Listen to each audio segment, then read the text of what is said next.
Risk assets still have a place in a portfolio, but if you don't have that sort of secure portfolio of treasuries or agencies or very conservative bonds, then you can get caught wrong-footed. Pretty much anyone who's investing in real estate is borrowing money to build wealth. However, if you borrow too much of it, it can blow you up. But don't count on your investments bailing you out of your debt if you're heavily in debt.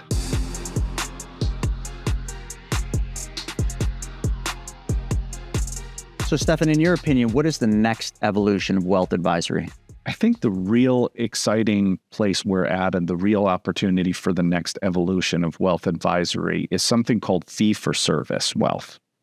You know, if you think back to how the wealth advisory business was formed, it's really a relatively new business. Coming out of the great financial crisis, or coming out of the Great Depression in the 30s, Congress enacted and the government enacted a series of regulations to stop some of the bad behavior leading into the crash of 29. What was some of that bad behavior? Yeah, it was speculation, unregulated investing, fraud, all sorts of... So all the things that are happening today. All the things that have happened ever since then, yeah. I'm just kidding. Yeah.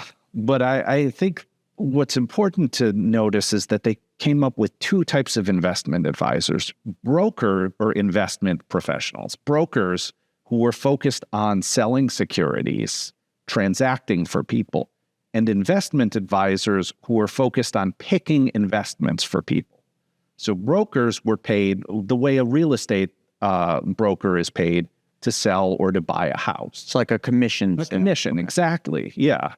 And then investment advisors were paid to pick stocks and manage a pool of investments for people. So when you think of the term, I always think back to the 80s, stockbroker. What side would the stockbroker or the quote-unquote stockbroker fall? Great question. Well, the stockbroker was usually that broker who was buying and selling stocks for people. They were not responsible for picking the right ones for somebody, but they just had to pick something that was suitable if they were making a recommendation. The investment advisor, however, was responsible for picking what they thought was the best portfolio for someone based on what they knew about them. Okay, interesting. Yeah. Now, you'll notice, though, when you see that, none of that is tied to financial advice. It's all tied to either selling a stock or bond, or it's tied to picking a stock or bond. None of it is really tied to what your financial picture is. Are you on track to retire? And I think that's a very important distinction. And I think that's ultimately what the next evolution is something that is focused on providing advice without necessarily tying it to picking stocks and bonds. But why hasn't that already happened? I mean, it's a long time from the Depression till now to kind of still just be operating the way that it's always operated. You know, like, why isn't there just this fiduciary advice where, you know, an advisor works with the client to really just solve the client's problem? Great question. And, you know, I don't know exactly, but I can give you a few thoughts. Financial advising is kind of a new thing. Really, up until the 70s and 80s, most people didn't have stocks and bonds or exposure to them through mutual funds or ETFs. That tended to be the realm of the very wealthy people. Right. People might have a bond here or there, but for the most part, people retired based on their pensions, based on, you know, they might have a house that's paid off, a little bit of land, a rental. But for the most part, it was a pension and Social Security. And for the most part, people didn't live that long after they retired. What happened in the 70s was a number of pensions got into trouble for bad investments, not making good decisions. They went bankrupt. And ultimately, the government had to step in and bail out these pensions. So the government created a series of new restrictions around pensions and also launched the 401k as we know it today, which moves the responsibility for retirement from a pension onto the individual and gives the individual some incentives to invest for retirement. It's funny, there's a book called 501k by Ted Benna. He's the guy that actually came up with the original idea of the 401k, and he actually talks down about 401ks. And I'm not going to preface the entire book, but basically says that 401ks as he viewed them are not what we have today. Interesting. What's your take on that? I mean, do you think 401ks, by sheer nature are good and in the best interest of the clients putting money in them? Because that's what most people have from what I see. Most people have 401ks. I mean, I know when I got into the workforce, like that was the thing grandma told me to do. Ask if they got a 401k, ask if they have a match. Okay, grandma, and that was like the financial advice from grandma, if you will. So I like 401ks a lot. I like retirement plans as a way for people to build wealth for retirement. I think with all of these things, that's one piece of an overall financial picture. And so I think 401ks are great for giving people a vehicle to plan for retirement and to build wealth. I don't think that's the only piece of a person's financial picture, though. Yeah, and another thing, too, I've noticed, from what I remember 401ks being to what they are now, it seems like there's a lot less options in them. It's like, I remember back when I had a 401k, gosh, there had to have been 30 funds I could pick from. I mean, pretty robust offering. And now, like, there's only a few. You got the target dates or whatever they call the freedom date funds. And, but there isn't as many options. What's this concentration all about? Like, why does it appear that there's less options for people? Yeah, I think that's a very nuanced and complicated thought. My suggestion might be that for the most part, stock and bond investments in 401ks and retirement planning is well understood at this point. We've had 40 years of investing in 401ks, putting together portfolios. And ultimately, for most people who don't have very unique situations, a target date fund or an allocation of broad index funds is a pretty good solution. 30 or 40 years ago, there weren't index funds and there weren't all of these packaged solutions. Technology has come a long way, and now people can get broad market exposure at a much lower price than they could 20, 30 years ago. So you see a lot of 401ks converging to a small number of things, but in a lot of ways, I think that's a good sign that 401ks are getting more and more price efficient. 401ks are getting more and more efficient in how they invest. I think the challenge is, and to go back to your first question, the next evolution of the wealth manager is wealth managers have gotten very good at managing these types of investments, stocks and bonds and funds inside of a retirement account. Managers have gotten very good at determining how much you need to retire. What managers haven't necessarily done is focused on that advice piece and that what they call now fee for service, paying people for advice. For the most part, the regulations and everything is still geared towards paying for an asset allocation model inside of a 401k or inside of an IRA or inside of a taxable account. But what about all the people in the United States who are building money with real estate or private lending, or it's a real estate solution again, but rental properties, investing in a business? All of those things don't really fit in that traditional model. And there are a lot of people, millions of people in the United States who need help on those.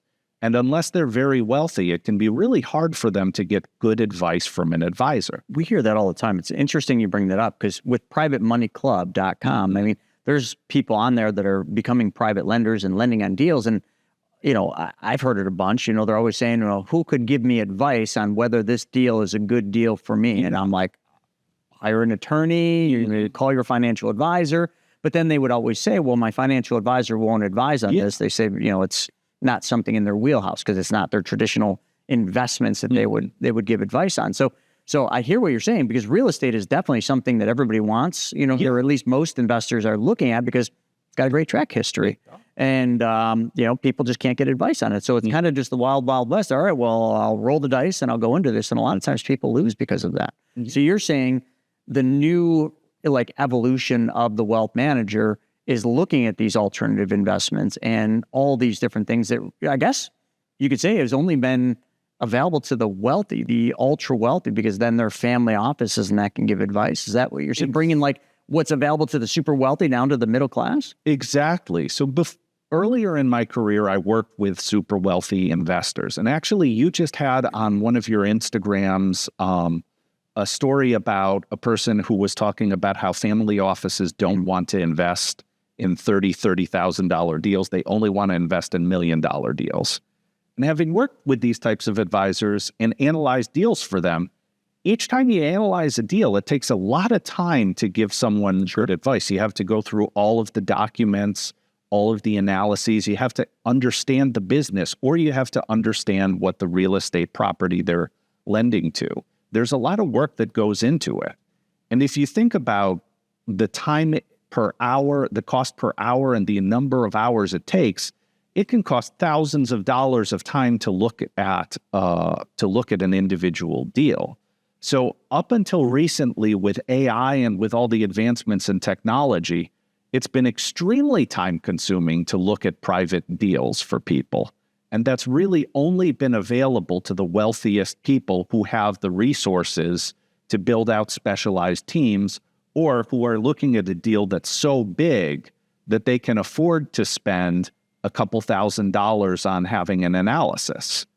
Now, what is so exciting about what we're building with Wealth Advisors is, with all of the AI today and with all of the investments we're making into AI, we can look at deals, and instead of charging thousands of dollars to look at a deal, we can package that into a financial planning and financial advice service, which is something that's totally new and I think is going to change the industry. Yeah, I've never heard of that.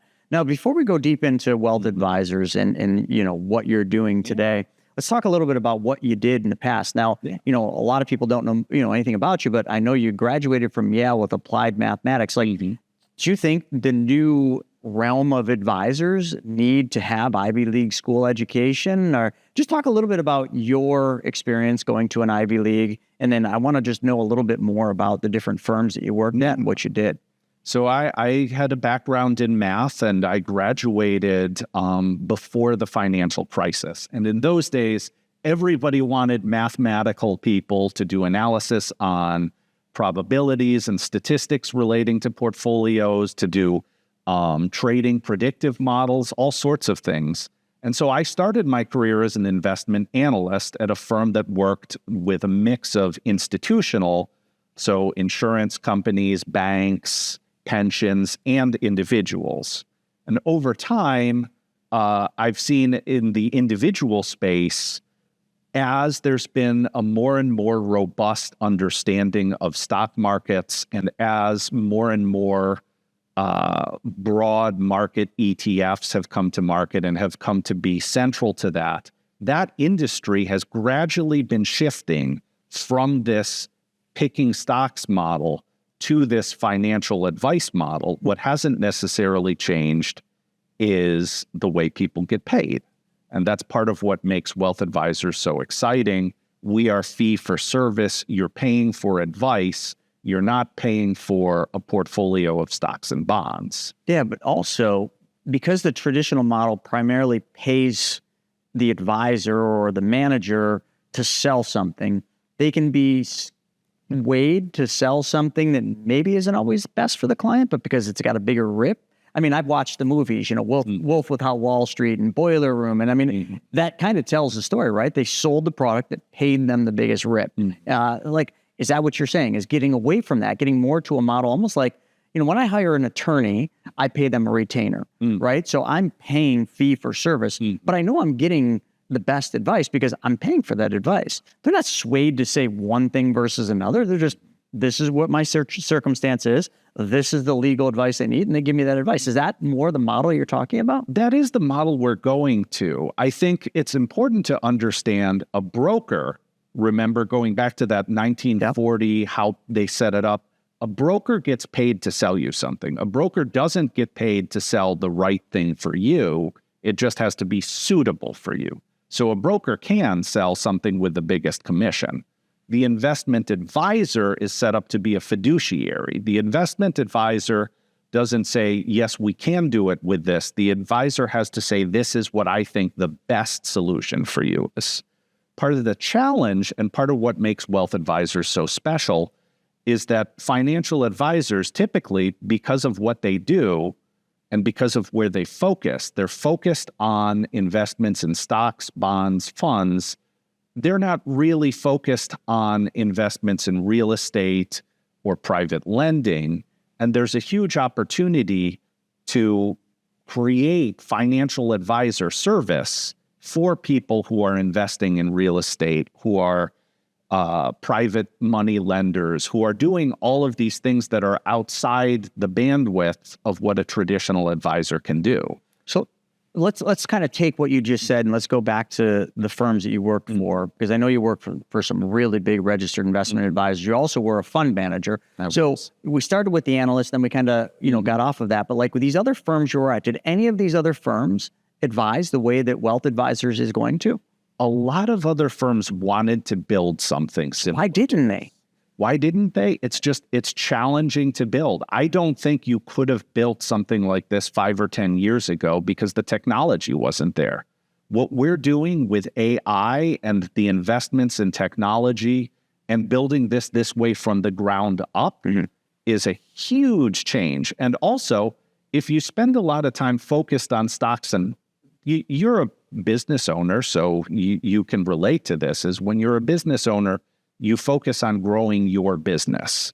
Starting another business that has a separate business model, a separate service from scratch can be a distraction. So I don't think this could be built from the ground up inside of a separate business. I think this had to be started as a new company, like not complete whiteboard, just a complete nothing. Whiteboard, yeah, fresh palette outside of a wealth management organization. I think it would be very hard to build inside of one. Which actually makes sense why it hasn't really been done, because nobody can just, kind of break free from their money-making activities of their normal brokerage or, advisement that they're doing in the traditional realm to create this new model, which they talked about wanting, but it almost impossible to do. I relate that back to, I follow cars, and, if you look at the cycles of different auto manufacturers, there comes a point where a model needs to be completely rebuilt from the ground up. Like they literally got to scrap everything about the prior model, and they got to start fresh and use very little parts or no parts from previous models to get what they wanted. And that's kind of what you're talking about. You're not just taking a part from here, a part from there. You're talking, you just built this thing from the ground up, brand new. Well, so think about it. I think it's 20, 30 years ago, everyone was driving sedans. And then, there were minivans too, but I think the SUVs, remember those? Oh, they're still around. They're still strong. There are the minivan, people that's all they'll ever buy. Mm-hmm.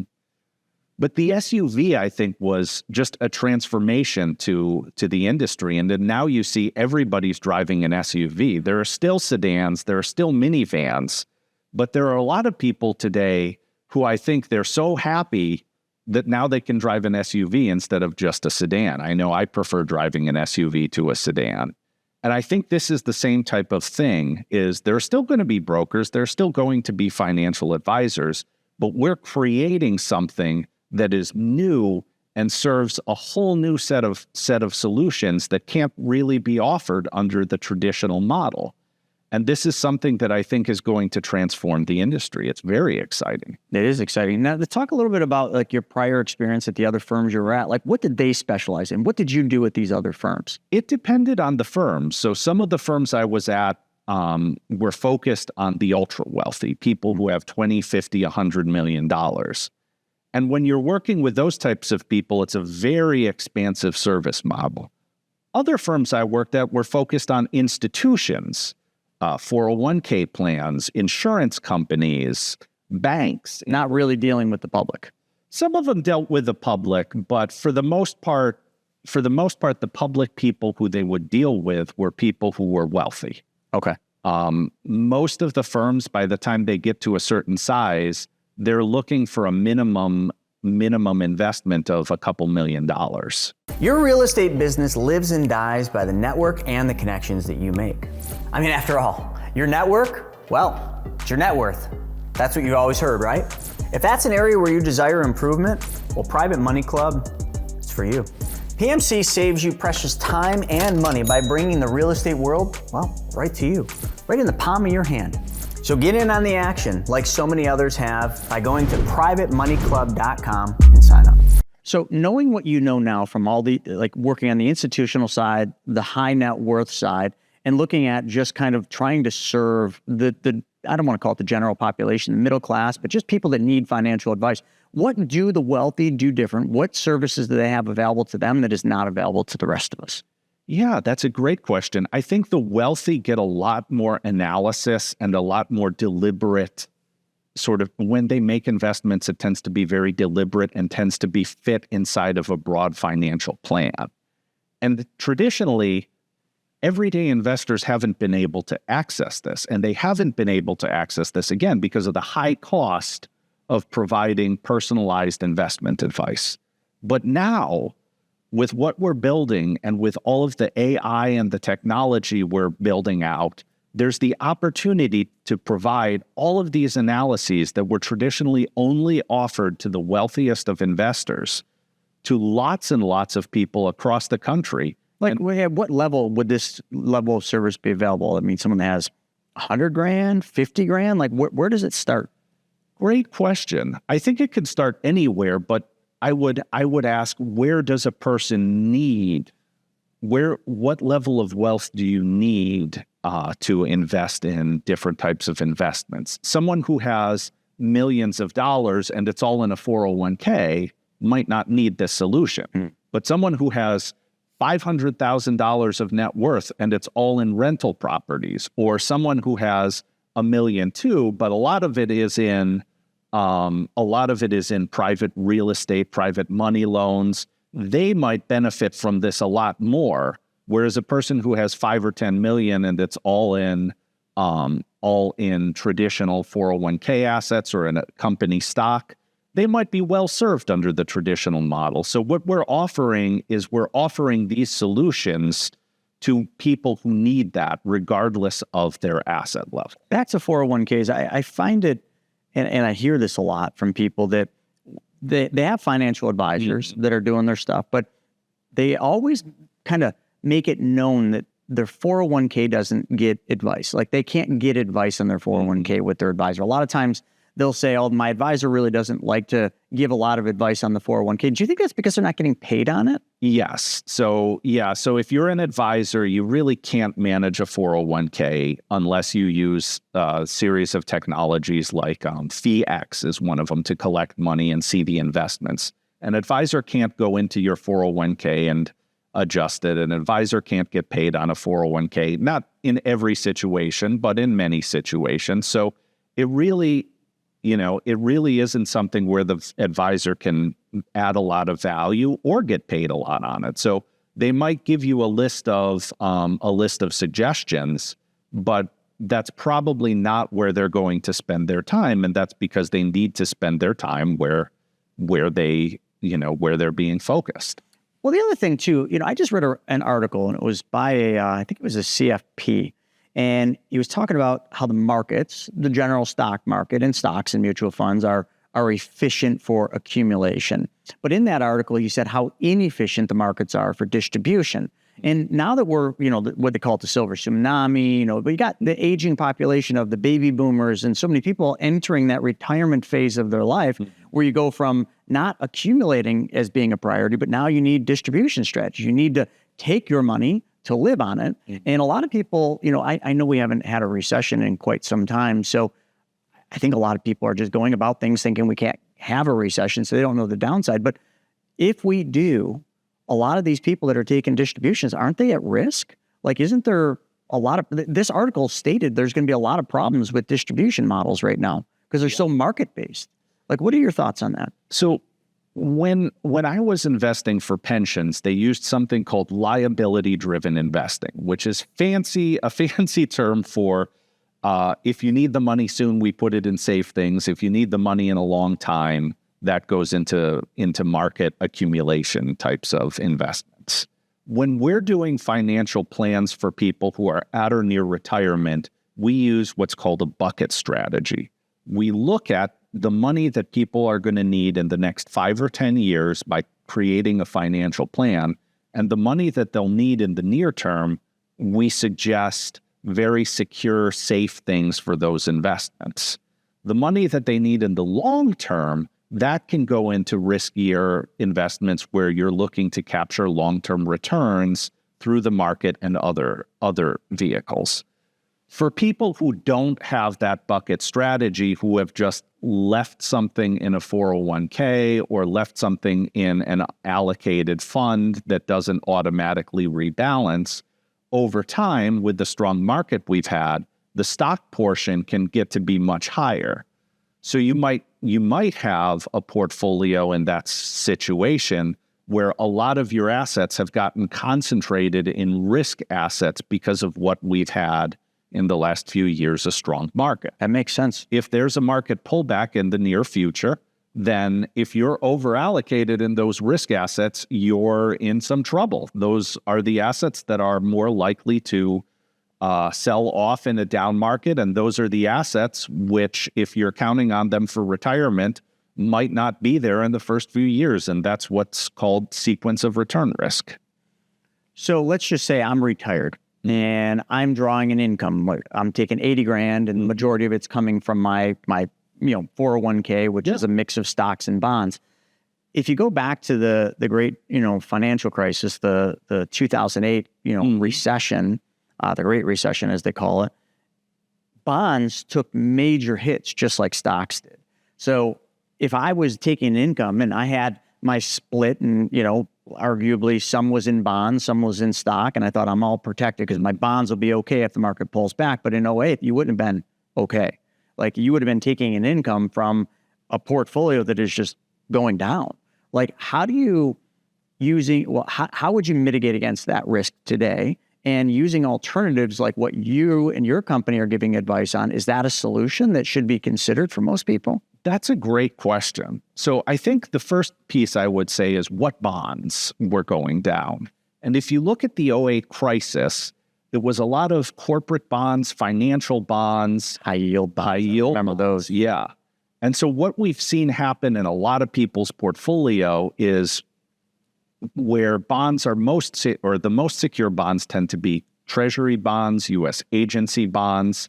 But over time, with low yields and during the good times, people start taking more risk. They start buying higher risk bonds. They start buying high yield or junk bonds, and they start over allocating to risk assets. Risk assets still have a place in a portfolio, but if you don't have that sort of secure portfolio of treasuries or agencies or very, very conservative bonds, then you can get caught wrong-footed and you can underperform in a bond or have losses in a bond portfolio.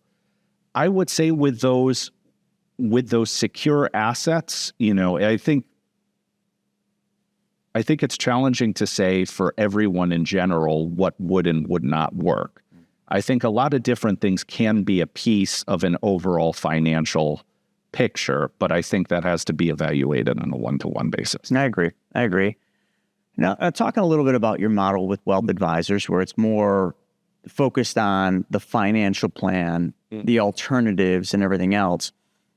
How do people, so if somebody did want to kind of get into alternatives and they were looking at, I don't know, you could call it oil, and they're looking at real estate and all these different things, how far into the analysis do you go for these clients? That's a great question. And the answer is it depends. It can be somebody who is just thinking about how they fit in their overall picture. And I think the first piece of that is always a financial plan for someone. A person who is not at a point where these make sense for them, that's a conversation to have.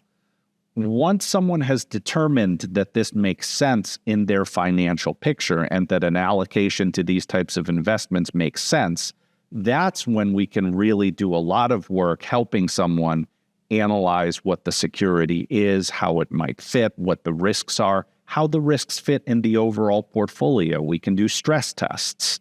The technology we're building, it's not fully rolled out, but it is incredible what you can do today with AI. And the level of analysis we are eventually going to be able to offer to people is going to be world-class. Well, you brought up AI a couple of times, and there's I'm sure a lot of people out there that think financial advisors in the future will be gone because AI will just take their job. I mean, AI will basically be able to write your financial plan, manage your stock portfolio, and do everything else. Like, what is your take on that prediction of AI literally taking financial advisors' jobs? Yeah, it's a great question. I think a lot of people are concerned about AI taking jobs in today's economy. I think what we've seen again and again is that people like advisors who they can have a relationship with. And that personal relationship, that coaching, that talking you off the ledge when you want to pull your money out when things are going bad, all of those things are powerful things that an advisor can do to help. And I think AI is not going to replace those things in the near future. But advisors who are harnessing AI and who are putting AI at the center of what they're building out, like our wealth advisory firm, are going to be at the forefront of this change. And by incorporating AI into our business, we're able to offer more services at a lower price than many advisors. And we're able to provide services to a lot of people who might not have traditionally been able to get the quality of advice that they're going to get with our firm. Yeah, I agree. I don't think AI is at a point where it can replace relationships, and I hope it never does get to that place. However, I've read a lot of articles where people are literally falling in love with their AI, counterpart and like having relationships with it. So who knows? But we won't go there. Yeah. Let me ask you about Bitcoin. There's a lot of talk about Bitcoin. What's your take on Bitcoin? As a firm? As a firm, I think Bitcoin can have a place in some people's portfolios, or I won't say Bitcoin specifically, but I'll say cryptocurrency. Yeah, whether it's Bitcoin or it's Ethereum or something else. There are a lot of uses for it, and I think it can have a place in somebody's portfolio. I think it's important to recognize how much you're investing into it, what your overall thesis for it is, and what your larger financial picture is. We don't believe in speculating. We don't believe in just buying something hoping that it'll pop 300%. Hope is not a strategy, but I do believe that cryptocurrency can have a value as a part of an overall financial portfolio for an investor. So if people watching this episode are really big into Bitcoin, would your firm be a good choice for them if they're looking for just that second opinion on whether or not they're doing it right? Yeah, great question. We would love to work with someone. That is a perfect example of where having someone who can give you a financial plan, having someone who can talk through and model some of the risk analyses and show you, if you're big in Bitcoin, where it fits in your overall portfolio, and maybe give you some suggestions about the rest of your investments, your real estate, and how it fits in with your Bitcoin. That would be a great client for us, and we'd love to work with someone like that. Love it. I talk to a lot of people, and one of the things I hear a lot is that people just don't think they're in a good place financially, and they're probably not. And a lot of that happens to be debt. There's just tons of debt right now. People are living a debt-induced life. I mean, and it makes sense because everything we buy, we can finance now, and they make it so freaking easy to finance things. If you got a job and a pulse, you can pretty much get financing. But that has resulted in just massive amounts of household debt. Like, how do people get ahead financially if they're fighting this debt load that is working against them when they're trying to build wealth over here? And a lot of times, I think what people do is they turn to the risk assets and like, I'm going to invest, and when it goes up, I'm going to use that to pay off the debt. Is that a bad move? Like, what's your take on that? Thank you for asking that question. That's often overlooked. I think people tend to be binary when it comes to wealth, and people tend to have two opinions about wealthy people. One is that wealthy people borrow all the money they can and they invest it as aggressively as they can. And the other opinion is that wealthy people never have any debt and they live these very frugal lives. Oh, the Dave Ramsey approach. The Dave Ramsey approach, yeah. It's the rich dad, poor dad at one end, and Dave Ramsey at the other. And one of the things I've learned having a career working with wealthy people is that wealthy people are not a monolith. There are wealthy people who live extremely frugally, and there are wealthy people who are very aggressive investors, and there are a lot of wealthy people in the middle. I think in general, taking on household debt for things that are not building wealth for you is not a good move for building wealth and long-term planning. I think we all agree that there's too much debt and that it's important for people to consume less and get out of debt if they can. Debt can be a huge blocker of growing wealth. Debt done right can be a powerful tool. Debt done right. Yeah, debt done right. It can be a powerful tool. One thing I've noticed, though, to your question, is that a lot of people who are trying to use debt to supercharge their investments take on way too much debt. And then if there is some sort of crisis, they're in a terrible spot and they're in a worse spot than they were before. So yes, debt done right can have a powerful impact on building wealth, growing wealth, leveraging. Pretty much anyone who's investing in real estate is borrowing money to build wealth. However, if you borrow too much of it, it can blow you up. I know there's a lot of different ways you can do this, so answer this however you want, but let's just say you get a client that wants to hire your firm, and this client comes to you and says, we're looking to invest all this money, and we're putting 15, 20% into our 401k, we're doing all these things, but when you get down and you do the fact finding, you find out they've got a bunch of credit card debt and a bunch of car loan debts. Like, how would you advise them, seeing as though they want to go all in on more investing and they want your advice on investing, but you see that they've got this mountain of debt over here that, is just costing their cash flow? Yeah. For anyone who is looking to balance investing and paying down debt, I think, again, it doesn't have to be all one or all the other.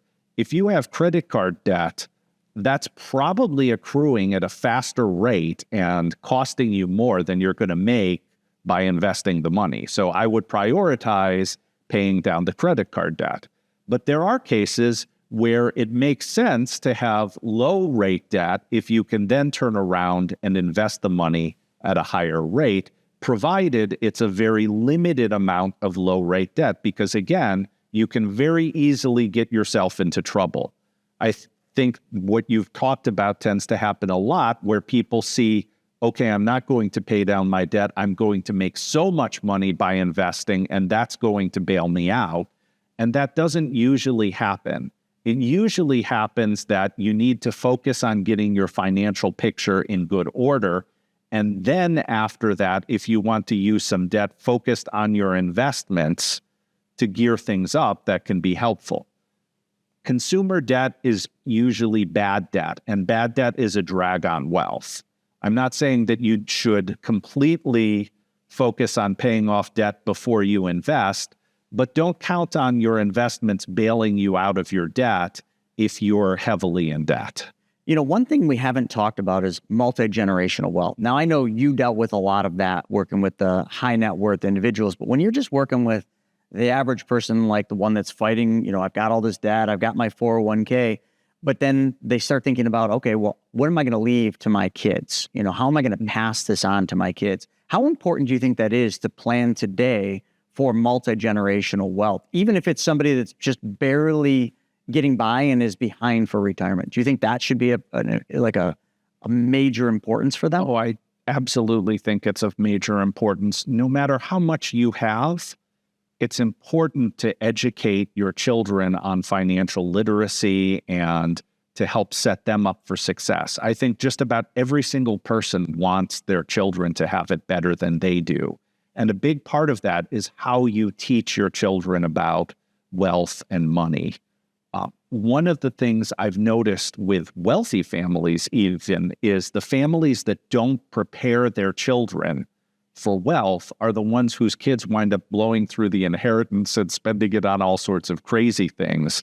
The parents who educate their children on how to preserve the legacy, on how to be financially responsible, those are the people who maintain multi-generational wealth across generations. Well, what do they got to do that they're not doing today to set themselves up for that?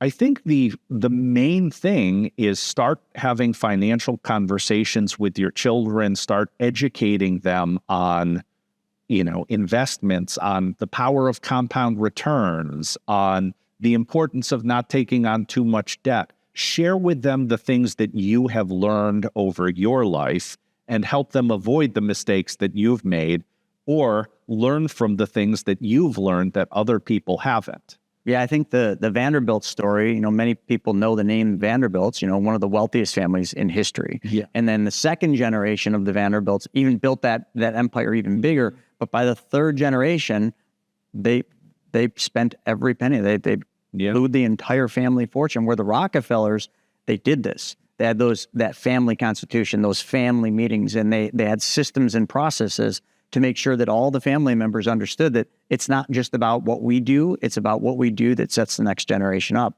And I think that right goes along with what you were just saying. Shirt sleeves to shirt sleeves in 3 generations is the saying. And I think among ultra wealthy people, that concept of family governance and making decisions about multi-generational wealth and understanding the impact both on the legacy and on your own long-term plan is extremely important. And again, that's a financial planning piece. And, that's not a choosing investments, that's making smart financial decisions and having unclear conversations about the financial impact on the family, on yourself, understanding the power of compounding returns, understanding the dangers of overconsumption. All of that, I think, is extremely important and something that, again, is traditionally held or done by a professional at the highest levels, but something that everybody can do with their own families to help educate the next generation and prepare them for financial success. Well, I want to finish with something I talk about a lot, and that is, what's coming?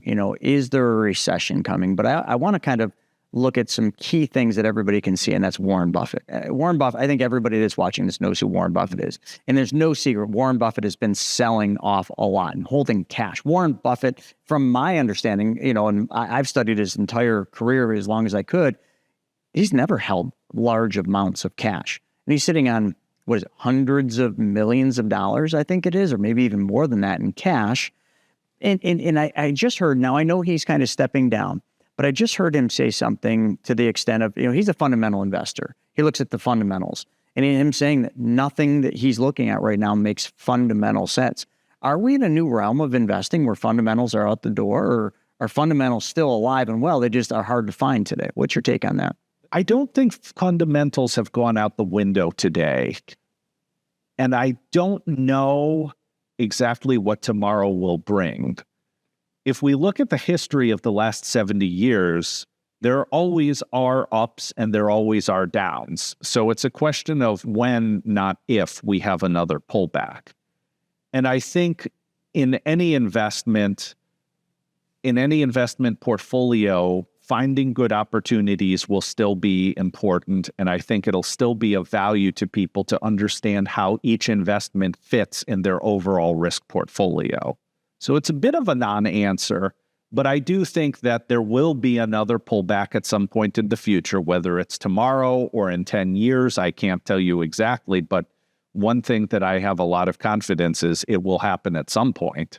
But one thing I think is really fun is, I'm just going to pick on Kramer or Pelosi. There is an inverse Kramer fund, if I'm not mistaken, that basically goes against everything Kramer says because his track history is so poor. And then Pelosi just seems like, couldn't get anything wrong. Any take on these different things? Because I can't help but to go here because it's just a funny wrap up. But you got Kramer, who's public and out there and every day telling people, oh, this stock and that stock and this stock. And then there's this inverse fund, that is basically investing in everything that's the complete opposite of what Kramer's investing in. And it's doing, from my understanding, quite well. And then you got Pelosi. We can talk insider trading there, but whatever. Anything you want to say on that, or you just want to avoid that with a 10-foot pole? I'll just tell a little story. One of the most humbling things in my experience was being a stock picker for a fund.